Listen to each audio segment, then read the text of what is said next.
ஊட்டி குளிருக்கு ஏற்ற மாதிரி நீங்கள் வந்து சூப்போ இல்லை ஹலீமோ சாப்பிடணும் அப்படின்னு நினச்சிங்கன்னா நீங்கள் விசிட் பண்ண வேண்டிய பிளேஸ் வந்து பார்த்திங்கன்னா ஷெரீப் பாய் பிரியாணி தான். இங்கே வந்து மட்டன் ஹலீம் வந்து ரொம்பவே டேஸ்டியாக இருந்தது.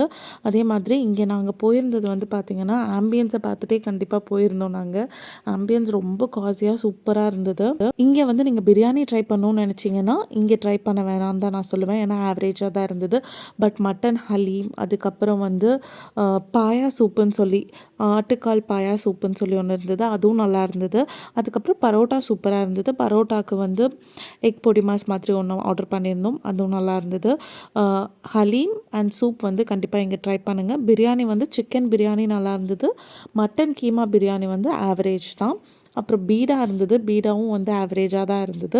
இங்கே நீங்கள் ஹலீம் அண்ட் சூப்புக்காக நீங்கள் கண்டிப்பாக போய் ட்ரை பண்ணலாம். ஹலீம் வந்து எல்லா சீசன்லேயும் வந்து இங்கே கிடைக்கும். பிரியாணியோட குவான்டிட்டி வந்து ரொம்பவே ஜாஸ்தியாக இருந்தது.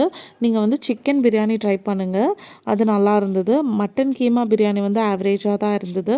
ஆனால் மறக்காமல் ட்ரை பண்ண வேண்டியது வந்து ஆட்டுக்கால் பாயா சூப்பு வந்து கண்டிப்பாக ட்ரை பண்ணுங்கள். ஏன்னா அந்த வெதருக்கு வந்து இந்த சூப் வந்து ரொம்பவே நல்லாயிருக்கும். மற்றபடி மட்டன் ஹலீமும் வந்து ட்ரை பண்ணி பாருங்கள். இந்த வீடியோ கண்டிப்பாக உங்களுக்கு ஹெல்ப்ஃபுல்லாக இருக்கும்னு நினைக்கிறேன். எப்படி இருந்ததுன்றதை வந்து மறக்காமல் கமெண்ட் செக்ஷன்ஸில் சொல்லுங்கள். மறக்காமல் எங்கள் சேனலுக்கு லைக் பண்ணுங்கள், ஷேர் பண்ணுங்கள், சப்ஸ்கிரைப் பண்ணுங்கள். தேங்க்யூ.